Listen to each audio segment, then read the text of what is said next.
नमस्कार विद्यार्थी मित्रों, कक्षा 9 हिंदी के क्लास में आपका हार्दिक स्वागत है। पिछले पीरियड में हम लोगों ने कर्ण के जीवन दर्शन रश्मिरथी जो है खंड काव्य, उसका काव्यांश रामधारी सिंह दिनकर की रचना हम लोगों ने पठन किया था, साथ ही शब्दार्थ को समझा था। तो आज हम इस काव्यांश को समझने की कोशिश करेंगे जो रामधारी सिंह दिनकर की रचना है, जिसमें कृष्ण जो है वो कर्ण के पास आए हैं। उन्हें अपने पक्ष में, मतलब कि महाभारत का युद्ध जो है वो पांडवों और कौरवों के बीच में हुआ था, तो उन्हें अपने पक्ष में लेने के लिए आए हैं। तो कर्ण जो है वो उत्तर दे रहा है श्री कृष्ण को। कर्ण कहता है, वैभव विलास की चाह नहीं, अपनी कोई परवाह नहीं, बस यही चाहता हूं केवल, दान की देव सरिता निर्मल, करतल से झरती रहे सदा, निर्धन को भरती रहे सदा। मुझे वैभव, धन संपत्ति, सुख उपभोग की इच्छा नहीं है। मुझे अपनी कोई परवाह नहीं है। मैं तो सिर्फ इतना चाहता हूं कि मेरे हाथों से, करतल से हमेशा दान की नदी बहती रहे। मैं दूसरों को दान देता रहूं। इसे निर्धन को, जो गरीब है, उसको मैं अपने हाथों के द्वारा दान देता रहूं। तुक्ष है राज्य, क्या है केशव। हे कृष्ण, राज्य क्या है? वह तो तुक्ष, मतलब बेकार की, निम्न कोटि की चीज है। पाता क्या नर कर प्राप्त विभव, वैभव प्राप्त करके, धन संपत्ति प्राप्त करके मनुष्य को क्या मिलता है? चिंता प्रभुत अत्य अल्पहास। अगर हमें धन संपत्ति मिल जाए तो साथ में हमें चिंता बहुत सारी मिलती है, उसके साथ हमारी हंसी अल्प हो जाती है। हम सुखी नहीं रह पाते, परंतु चिंतित हो जाते हैं। हाँ, कुछ क्षण के लिए हमें अच्छा लगता है, विलास लगता है, चमक उसकी दिखाई देती है, लेकिन लंबे समय तक के लिए चिंता आ जाती है। पर वह भी यही गवाना है, कुछ साथ नहीं ले जाना है। जो हमने धन वैभव प्राप्त किया है, वह सब कुछ यही छूट जाता है। हम अपने साथ कुछ भी लेकर के नहीं जाते। आगे कर्ण कहता है, मुझसे मनुष्य जो होते हैं, कंचन का भार न ढोते हैं, पाते हैं धन बिखराने को, लाते हैं रतन लुटाने को, जग से न कभी कुछ लेते हैं, दान ही हृदय का देते हैं। कर्ण कहता है कि मेरे जैसे जो मनुष्य हैं, वो सोने का भार, धन संपत्ति का भार नहीं उठाते। वह तो धन संपत्ति दूसरों को देने के लिए ही लाते हैं। वो अपनी संपत्ति दूसरों पर लुटा देते हैं।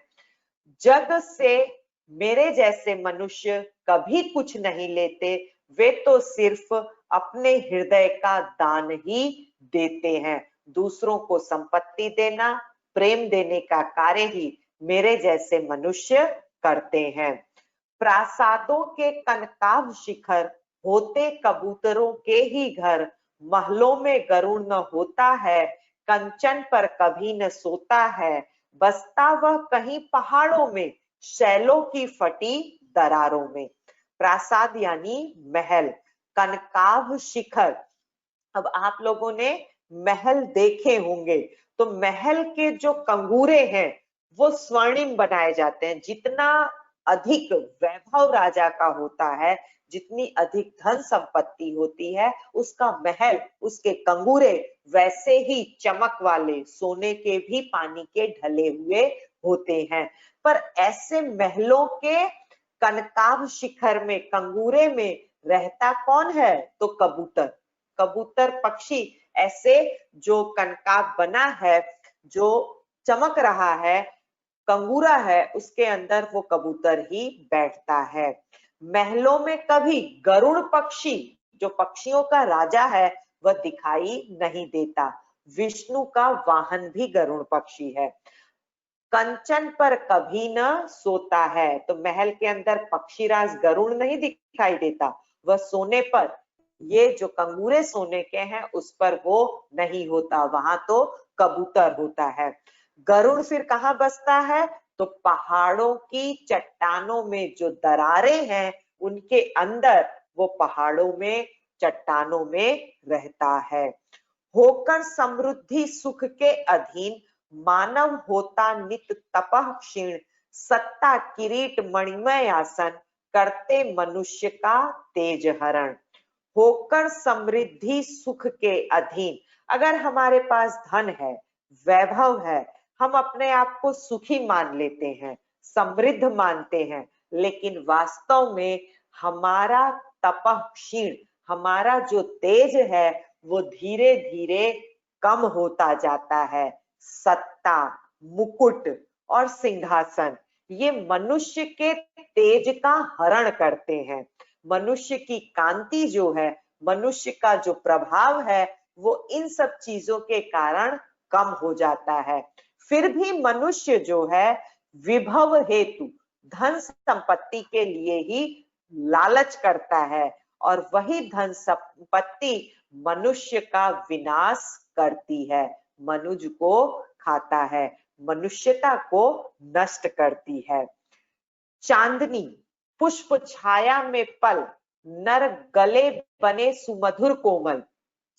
जो चांदनी रात में पुष्प की छाया में पलता है जो मनुष्य, उसका गला मधुर हो सकता है, कंठ मधुर हो सकता है, परंतु जब तक अमृत क्लेश का पिए बिना, आतप अंधड़ में जिए बिना, जो मनुष्य क्लेश मुसीबत को सहन नहीं करता, जो आंधी में जीता नहीं है, वास्तव में वो मजबूत पुरुष या मर्द नहीं बन सकता, वो विघ्नों को नहीं हिला सकता। जो चांदनी में पुष्प की छाया में, मतलब जो घर के अंदर पला है, बहुत नाजुक तरीके से जिसका पालन पोषण हुआ है, वो कभी भी साहस के कार्य, पौरुष के कार्य नहीं कर सकता। जो झंझावातों, उड़ते जो झंझावातों में, पीते जो वारी प्रपातों में, सारा आकाश अयन जिनका, विषधर भुजंग भोजन जिनका, वे ही फणिबंध छुड़ाते हैं, धरती का हृदय जुड़ाते हैं।